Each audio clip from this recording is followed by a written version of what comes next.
Hi, I'm Saria.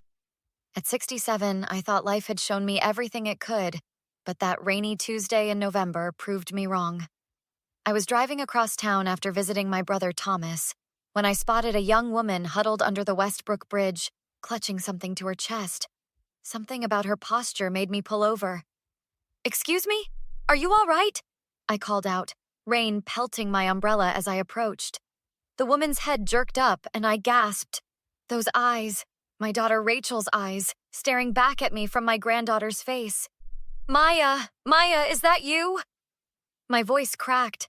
She blinked rapidly, clutching the bundle tighter. "Grandma Soraya?" I rushed forward, nearly slipping on the wet concrete. "What on earth are you doing here? Your father told everyone you'd gone to rehab in Arizona." "He said what?" Maya's voice trembled. "Of course he did. That's why nobody came looking." I knelt beside her, my knees protesting. The bundle in her arms squirmed, and tiny fingers emerged from the blanket. "Maya, is that—" "This is Noah," she whispered. "Your great-grandson. He's 4 months old." I touched the baby's cheek, my mind racing. "How long have you been out here?" 3 weeks this time." Maya's voice had a hollow quality I'd never heard before. "We move around. Sometimes we get a shelter bed." "This time? What do you mean this time? And why didn't you call me?" Maya looked away. "Dad took my phone. He said if I told anyone what I found out, he'd make sure I lost Noah." "Found out what? What are you talking about?" A car horn blared on the bridge above us, making the baby whimper. "Not here." Maya glanced around nervously. "He has people watching me sometimes. Business associates." I stood up, decision made.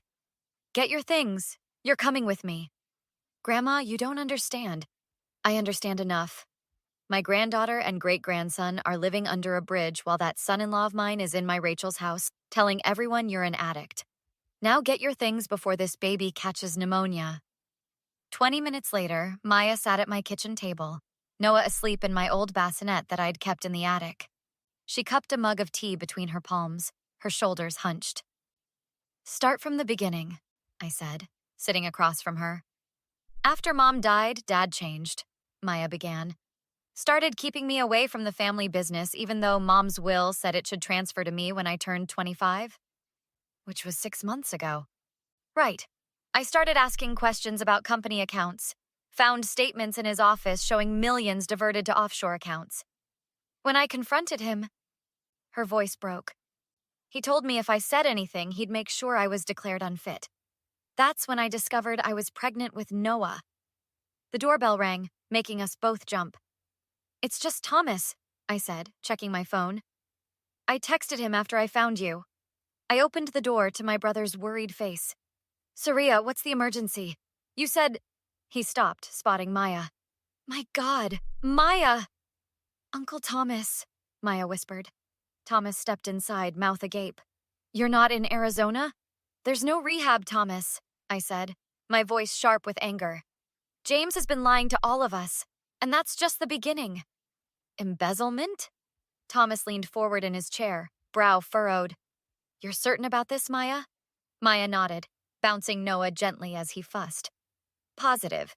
I found transfer records to accounts in the Caymans. At least $12 million, Mom's money, company profits, all siphoned off." "Why didn't you come to me?" Thomas asked, his deep voice tight with emotion. "I'm on the board, for heaven's sake." "Dad said he had everyone convinced I was unstable after Mom died," Maya replied.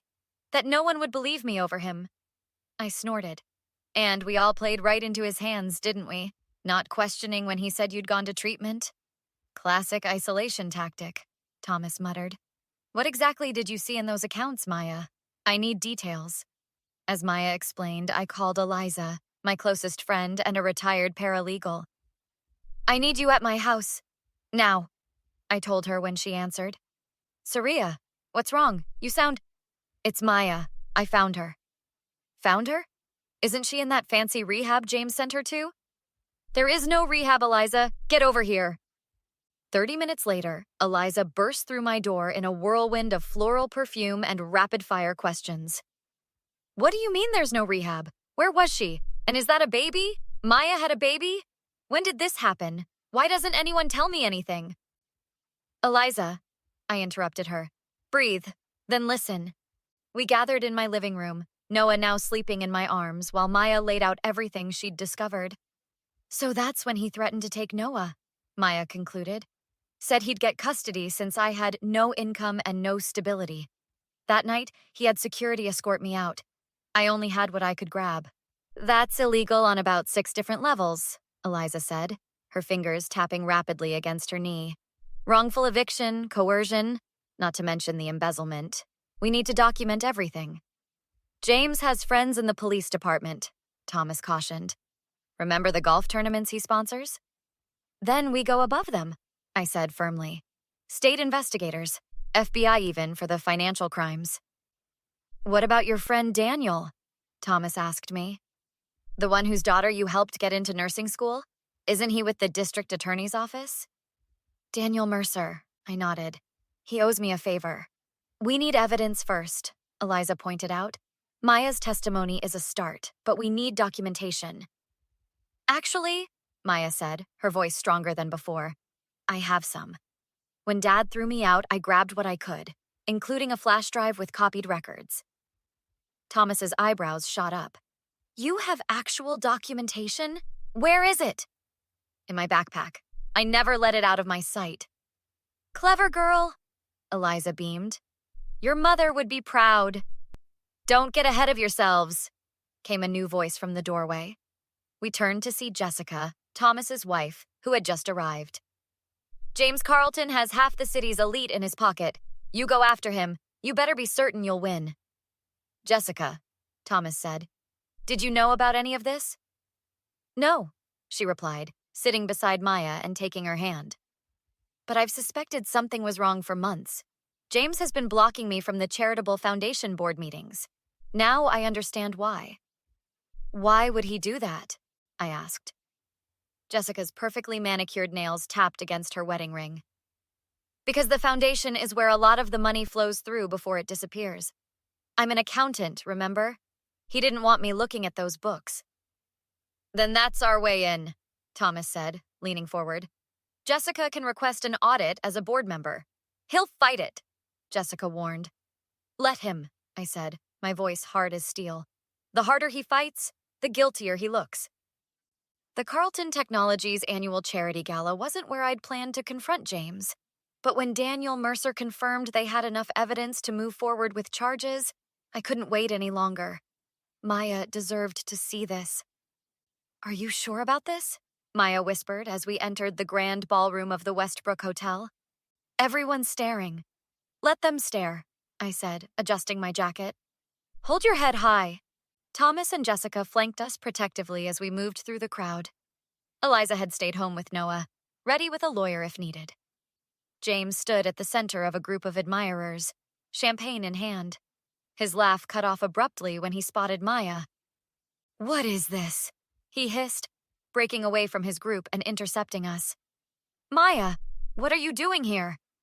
Hello, Dad, Maya said, her voice surprisingly steady. You're supposed to be in treatment, he said loudly, for the benefit of those nearby. Soraya, what were you thinking bringing her here in her condition? What condition would that be, James? I asked, my voice carrying.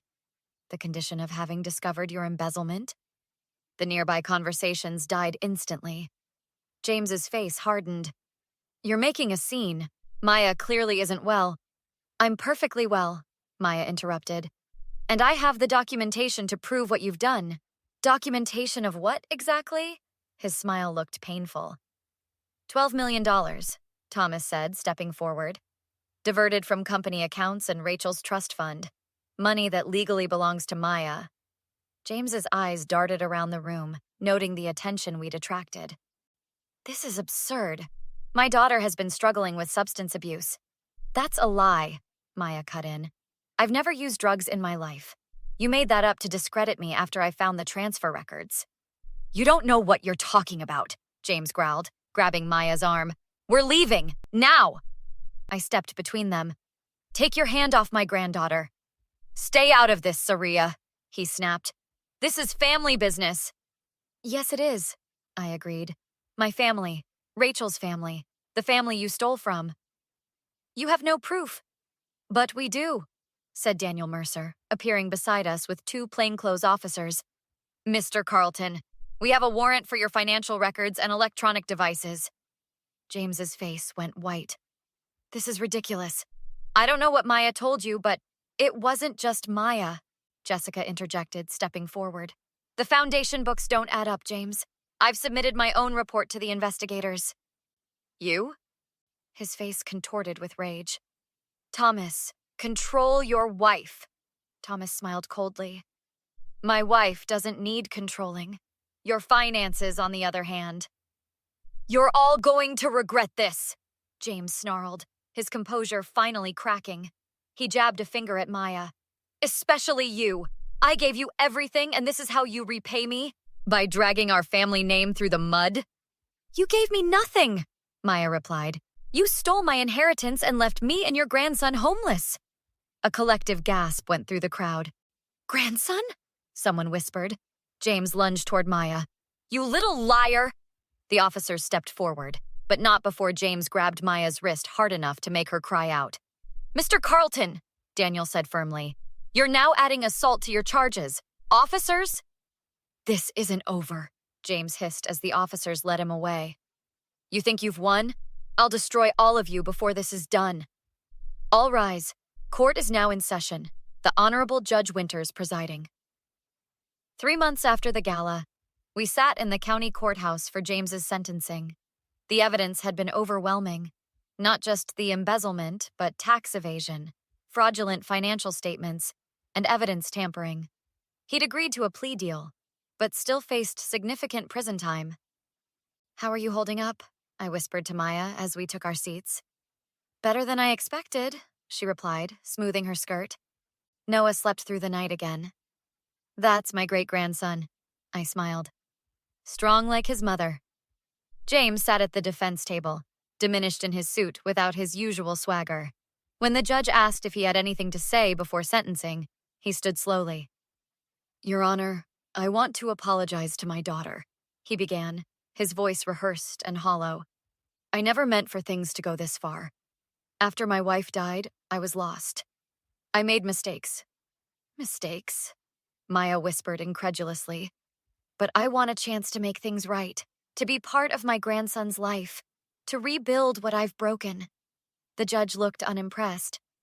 Mr. Carlton, you systematically defrauded your own daughter of her inheritance, fabricated damaging lies about her mental health and substance use, and left her and your infant grandson homeless. These are not mistakes. These are calculated crimes.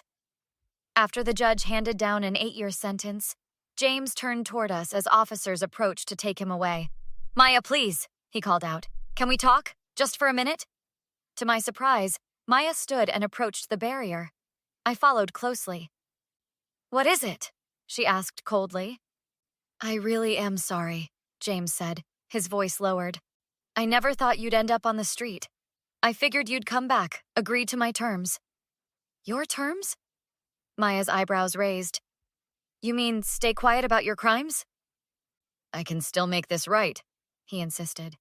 There's money hidden that the investigators didn't find. When I get out, we can start fresh. Families should stick together, right? Maya studied him for a long moment. Is that what you told yourself when you left me and your grandson under a bridge in November? That family sticks together? That was a misunderstanding. No, it wasn't, Maya said firmly. It was who you really are. And we're not family anymore. Not after what you did. Maya, please. Goodbye, James, she said, using his first name for the first time. I hope prison gives you time to think about your choices. Later that evening, we gathered at my house. Thomas and Jessica, Eliza, Daniel and his wife, and of course Maya and Noah. The baby sat on Eliza's lap, entranced by her jangling bracelets. To Maya, Thomas raised his glass, who had the courage to stand up for herself and her son. And to Saria, Maya added, squeezing my hand, who found us just in time. I still can't believe you spotted her under that bridge, Eliza marveled. What made you even look there? I shrugged. Mother's intuition, maybe. Or Rachel watching over us. What happens now? Jessica asked. With the company? Maya takes her rightful place, Thomas replied, with some guidance from the board until she's ready. And we live our lives, Maya said, watching her son. One day at a time.